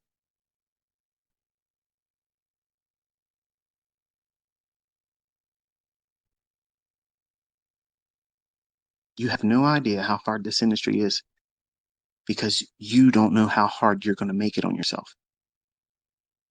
That's the variable. And nobody ever writes that in their books. I bought every one of them. They're never going to place that clarity on it because they have something else to sell later on. And the reality is, if you are told this in the beginning and you're not going to be willing to make the sacrifices, is really what it is. You have to sacrifice your wants because you call them needs. Now, I need to do this, ICT. You don't understand. No, I understand. But you need to understand just simply because you want it and you call it needing it, that's already a problem. Because when you say the word need is going to be, I need to take a trade. I need to get that drawdown back right now. I need to go and reset my account. I need to do this. I need to do, you don't need to do anything except for learn. You need to listen to me. I'm not giving you bad advice. I'm not trying to prolong your success. I'm not trying to steer you away from something else that might be better, because if you can find it, go do it. If you find something better than I got, tell me about it. I'll look at it and I'll stop what I'm doing and do that. I swear to God, that's what I'll do. But I've already been down that road before, folks. I've already been down that road dozens of times before I left my 20s. And I'll be 51 in August. This dog is set in his ways, and I'm changing this industry. And you're all part of it. You're on the ride with me. We're blazing a trail together. And that's freaking awesome. That's awesome. We're laying down a legacy where people are literally doing things in a controlled manner, learning how to do this in a safe setting. And then you're watching students walk out there in the real world and put it to task. And they're changing their lives with it, independent of whatever I think is going to be in the marketplace. That's awesome. Your success story is waiting, but you can't hurry it up. You can't usher it any faster than it's going to be. And the speed at which you receive it or get to it is unique to you. And be comfortable with that.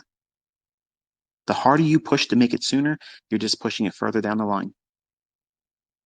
I swear it's the way it is. You just got to enjoy the process, go through it. And one day you'll know you're ready. You won't feel impulsive about anything. You're comfortable. You'll be able to navigate. You'll know this is a market in a condition right now. You don't want to touch it. And you don't care who else is making money. Who cares? Well done. Good job that you made money. Doesn't mean I have to do anything. It doesn't mean I'm less of a trader.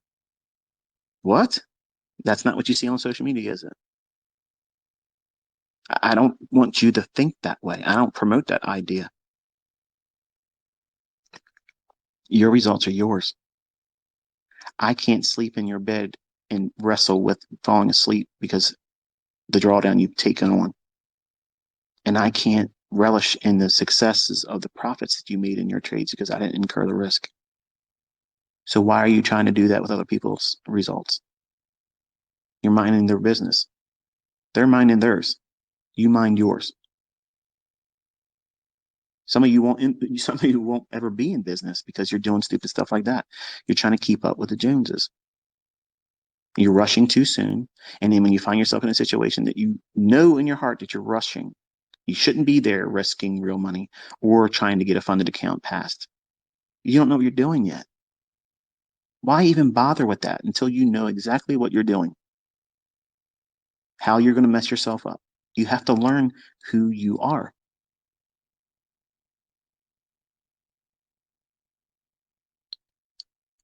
The last time we talked, I was in Florida and said to you that Alexander the Elder's book, Trading for a Living, the first portion of that book, in my opinion, that's the gem. And he talks about alcoholism and the effects of it and the way it affects people, families, relationships, all that business. I've never been drunk in my life, but I've watched everybody in my family be under the influence of either drugs or alcohol.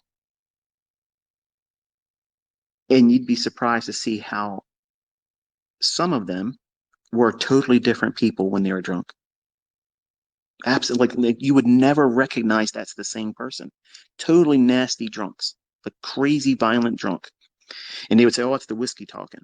No, that's not. That's not whiskey talking.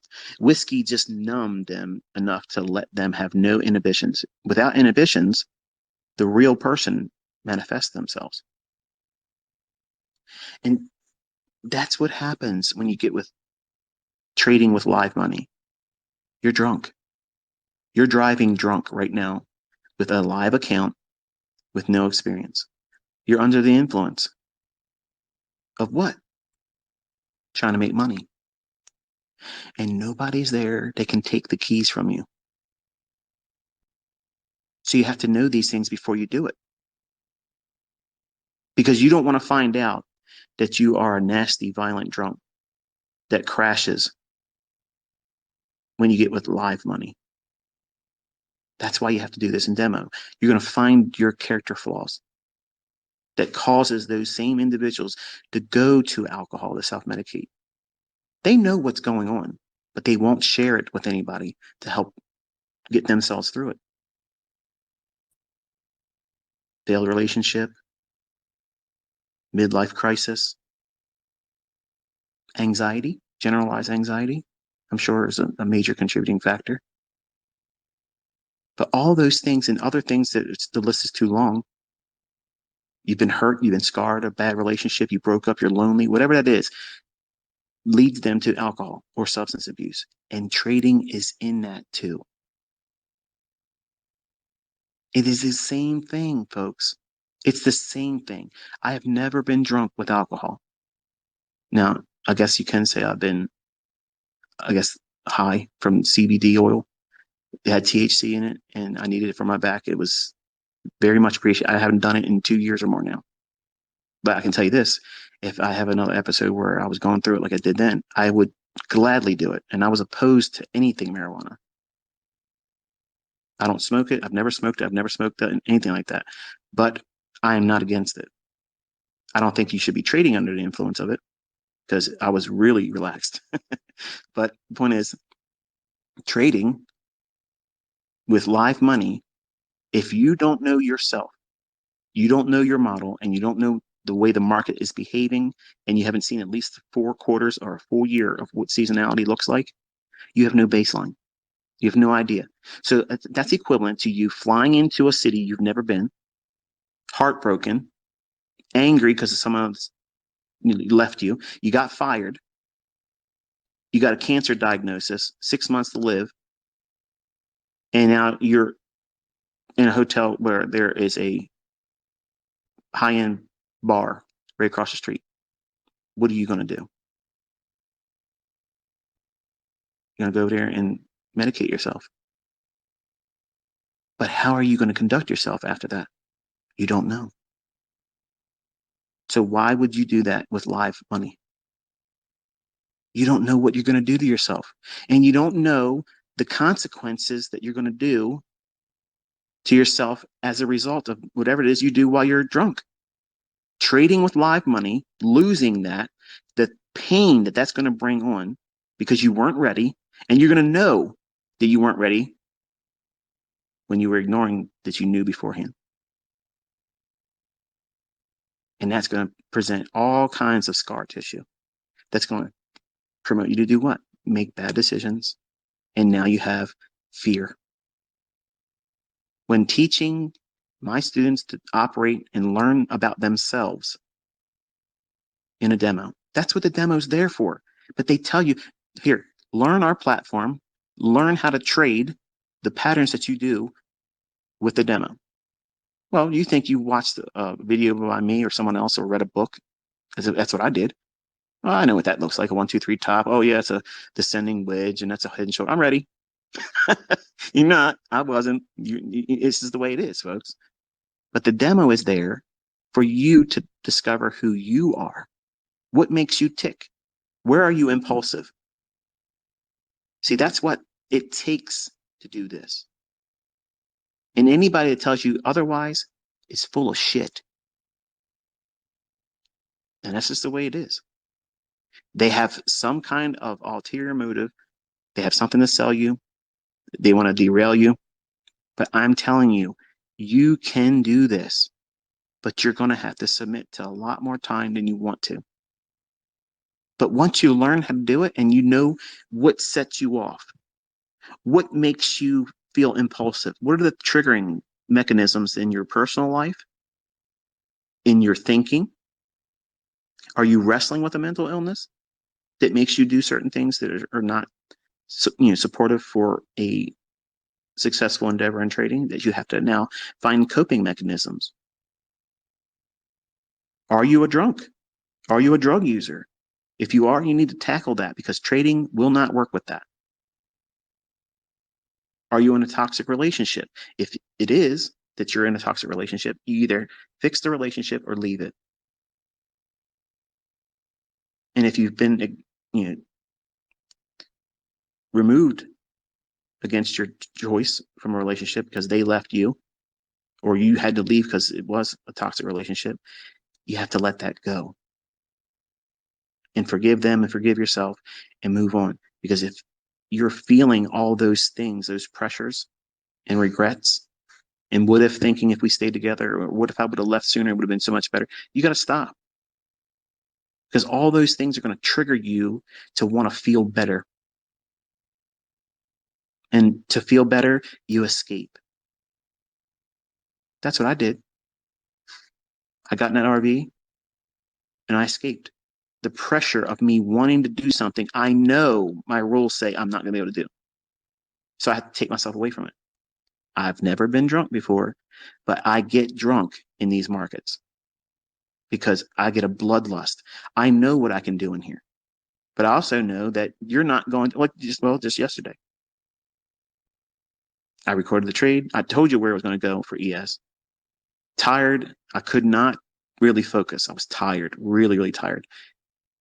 When I was driving home, the yellow line was literally vanishing, and I had to keep blinking. And I'm like, okay, I'm talking about the yellow line on the left side of the lane.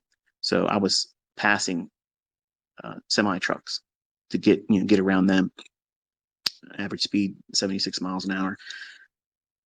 Not safe, but I wanted to get home. Like I wanted to get home and bed down here.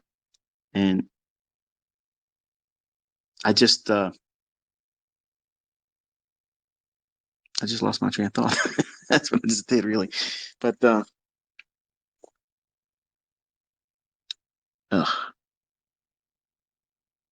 before I mentioned what I said, I'm going to need you to help me out here. I'm going to go to Twitter. What was the thing I said right before?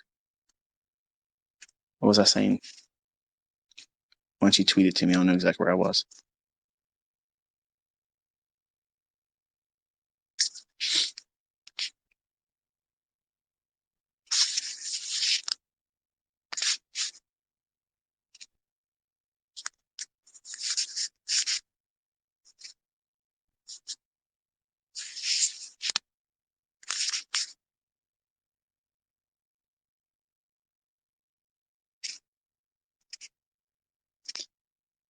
Folks are leaving me out here hanging.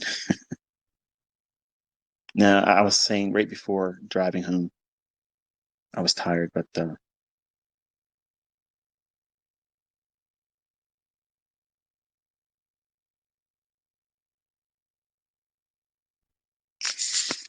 yeah, I know that the trade that I did yesterday, that's what it was. Nobody really mentioned it here, but I just remember what I was talking about. Um, I I told you what the ES was going to do in tweets. I said I'd like to see the new day opening gap, which is the difference between where Friday's, not Friday, but where 5 p.m. closing price is, and then the restart at 6 p.m. Eastern time. That's new day opening gap. Uh, Friday, we didn't completely close that in, and we traded lower, and we traded down into the gap of a fair value gap on the 5 minute chart, which set the stage for a rally up into the new date opening gap and then that buy side liquidity pool. And there's a volume imbalance on the weekly chart. And I think I mentioned in the live session or Twitter space I did in Florida, I know I said it audibly. I'm wondering now if I said it to my older students, but I did talk about the volume imbalance on the weekly chart. So for the sake of those individuals that don't know what I'm referring to, if you pull up the ES chart on TradingView, this symbol is ESM 2023. Click it to time frame of weekly, and then you'll see on the weekly chart Monday, August 15th of 2022. It's a down close weekly candle, and then the next candle is down with Monday, August 22nd. Okay, there's a wick that doesn't come all the way back up to the previous week's low. So there's a little bit of a gap there. That's a real gap. That's a liquidity void. That's a real liquidity void. And the fact that those two bodies of those respective candles don't connect, you want to have that entire range highlighted on ES because that's where we're likely to go. And if you look at the fair value gap that's on the March 27th of 2023 on that same weekly chart, the only thing we did was we traded down into that. And then that's why you see it going higher. Now, I also stated that we're going into May, and during the month of May, going into June, traditionally that's a seasonal tendency for it to sell off and move lower. I'm thinking that we might pump up into the high on ES for January 30th, that high or that wick on the weekly chart, that consequent encouragement. We've gone through it 2 subsequent weeks after that on the upside. So because of that, I'm favoring more the January 30th high and then the volume imbalance I just gave you on the weekly chart. So that range, that small little actual gap between August 15th weekly low and the August 22nd weekly high, that small little gap up there. We could go up to that and how we trade there, you know, that's what I'd be watching. But if we do have the seasonal tendency for May going into June, if you look at the relative equal lows on ES, those being December 19th of 2022 and the low on March 13th of 2023, there's sell side below that. So if we do have our weakness in ES and the seasonal impact or seasonal tendency does materialize going into the month of May into the second week of June, that's where it would draw to. So I'm kind of like forecasting the quarterly shift before it's in the chart. So I'm not saying it is going to happen, but that's what I'm anticipating. So therefore, I would like to see things get in alignment with that. But obviously, I can trade against that because it hasn't manifested itself yet. So what I was going to say, and I lost my train of thought moments ago, was yesterday I gave you an outline on Twitter where I thought I was going to go, new day opening gap, and then there was a buy side liquidity pool. And because of my fatigue, The entry, I moved my stop up too soon, and it came down and stopped me out. But the conditions were still there. So I simply just re-entered. And I saw folks saying, what was it? What was the entry criteria? Why, how'd you get back into it? Whatever. The idea of what I outlined, that was going to be the draw on liquidity. And we had already traded it to an old new week opening gap high multiple times. And we had 3 times that it traded lower on a 1 and 5 minute chart. So sell side is wiped out. So the inefficiency is going to be on the buy side. So reaching higher, how high can it go? To old new week opening gap, to the new day opening gap, and to an old buy side liquidity pool high and higher. And that's basically what I tweeted. So I recorded that and showed that example, and there it is. So I have ways of trading and getting into a setup that aren't going to be always explained to you. But the models that I teach, if you stay with that, I told you as the student, I told you to wait until the silver bullet forms. The silver bullet is highlighted in that fair value gap. That when I usually do a fair value gap for bullishness, it'll either be like a light blue, or sometimes if I'm not using blue, it'll be green.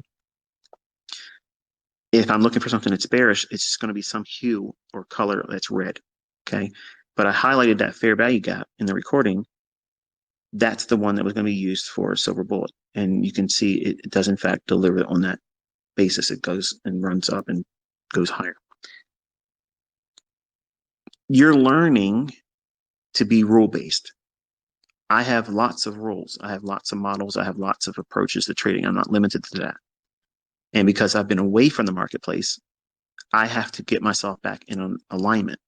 So if I see something, I'm gonna get in it, because I have 81 ways to get into a trade. So I don't have a fear of missing a trade. I never, ever, ever have a fear of missing a trade. You may not have all 81 of my entry mechanisms.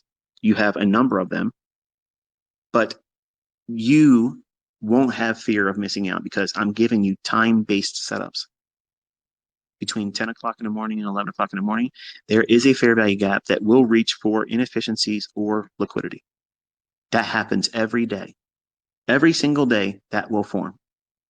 Between 2 o'clock and 3 o'clock, every single day, every single trading day, there will be the same type of setup. So there's your PM silver bullet.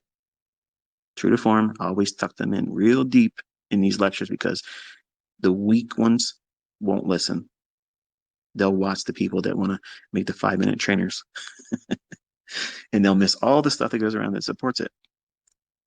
But the idea of fearing a missed move, there's no reason to fear that. How many, here's a question for you folks, listen. Put the pork rinds down, okay? Listen. How many trading days next week, 6 months from now, how many trading days are going to have a 10 o'clock to 11 o'clock?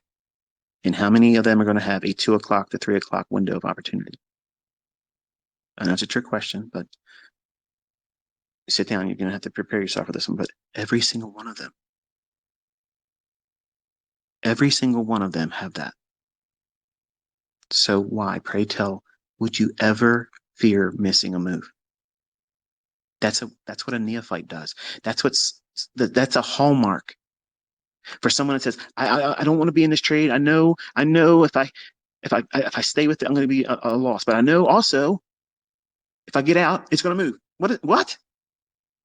That's what they're talking to you with. They're telling you those things. They're literally telling you in no uncertain terms. They have no idea what they're doing. Why listen? Their results are not rooted in sound logic. It's just happenstance. And I had 9 months of happenstance. Initially, I had that. And it evaporated. So you want to have logic. You want to have sound logic as to why you're taking a trade. And you want to be doing it with a rule-based idea that you've worked with for months, that you have grown accustomed to. When it doesn't work for you because you're floundering in the beginning, you have no idea what you're doing, but you're not beating yourself up because you're not losing money. You're not wasting the mortgage money. Your spouse isn't going to be upset with you because you've wasted some money that should have been used for some other things around the home. If you just listen to me, I'm going to keep you out of trouble. Your spouse can't be upset with you because you didn't waste any money. I'm not charging you any money.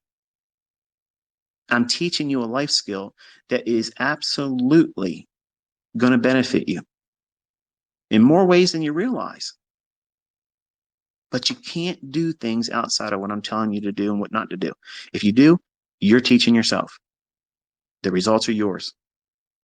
And when you fail, don't ascribe that to me.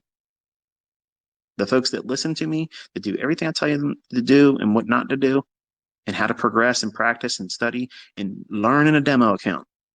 Stop listening to people complain about, I'm teaching you in a demo account. Why doesn't this guy trade with a live account? Why can't you be as accurate as I am? How about that? Okay, let's start there. How come you can't be as accurate as I can? Because until you get that fixed, I don't need to do anything else. So be comfortable with discovering who you are. Be comfortable with not knowing all the answers in the beginning, because you'll learn them. You'll find your own unique approach to doing this with everything that everyone else has been exposed to with my content. You might not want to trade that 2022 model. You might use the optimal trade entry. You might just simply do a bullish breaker, bearish breaker. That's enough for you. During 10 o'clock to 11 o'clock, if a breaker forms, okay, there's nothing wrong with that. You just won't get the better fill that the fair value gap would give you. So it's a matter of letting your own personal tastes and your own personality dictate what you're going to do.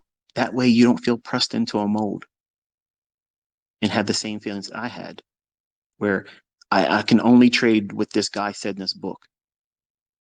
And if it didn't make sense to me, I wasted all those times forcing something that wasn't fitting me. It didn't fit me. And that's why I'm practical. I know I'm not the best mentor out there. I'm not. I've always maintained that's something I wish I was better at. But nothing out there is better than what my concepts do. There's nothing better than precise, timely, precise, precision, sound logic, understanding liquidity, understanding the algorithmic macros that really starts these moves. They're predictable.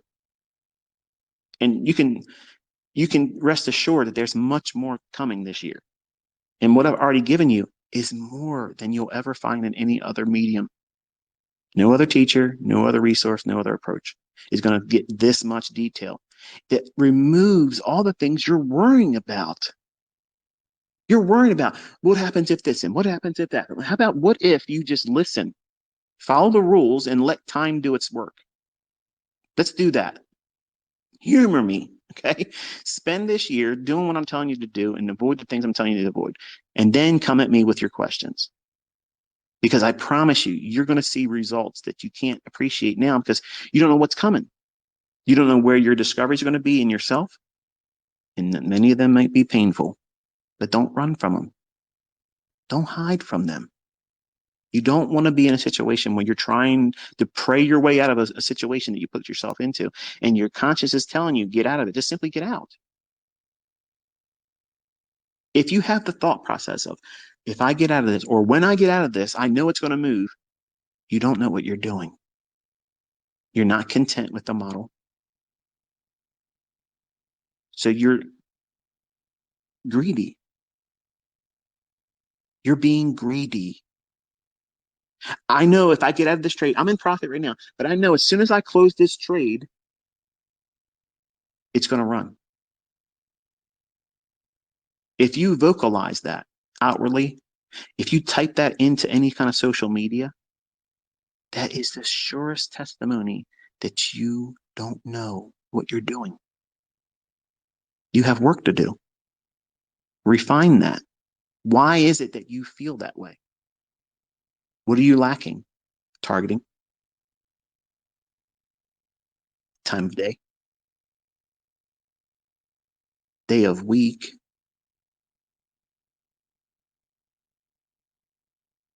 Simple.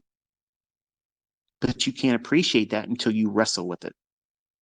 And then when you come to terms with it and you understand, oh, well, I don't have to be concerned about if I get out of it and it runs, because the setups that I use, they're time based and they form every day within a 60-minute window. What am I worried about? Like, you're never going to have another 10 o'clock to 11 o'clock period ever in trading. Like, there's never going to be another trading day that never has that time window aspect. Even on holiday schedules, there's a 10 to 11 because they shut it down at noon. Silver bullet. That's why it's named that. But if you have a full trading day, you have one again between 2 o'clock and 3 o'clock. That could be your entire model. Why are you stressing? You're worried about stuff that has no real bearing on the success or failure of your future trading endeavor. You're making mountains out of molehills, worrying about stuff that's eating up energy, time, and concern.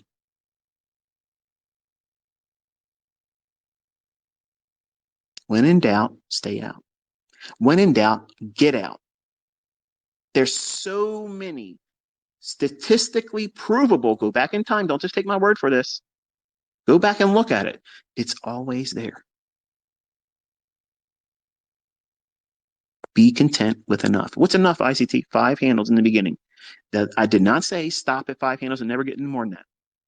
My audience members are people that don't know what they're doing and they've never done this before. But you can do exceedingly well with 5 handles. Imagine if you just did 5 handles in the morning and 5 handles in the afternoon. And you did that twice a week. What kind of impact would that have?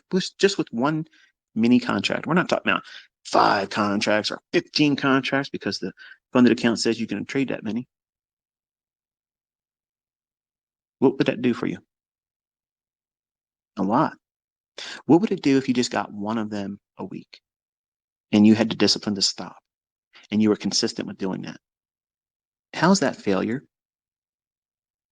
But see, in your mind, you're already saying that's not enough because you see me and other students doing way more than that. That's incorrect.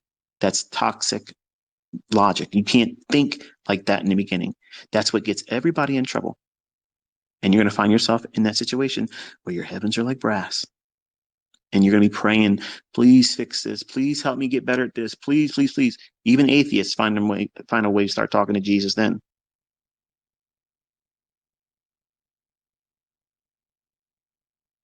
Completely avoidable. Completely avoidable.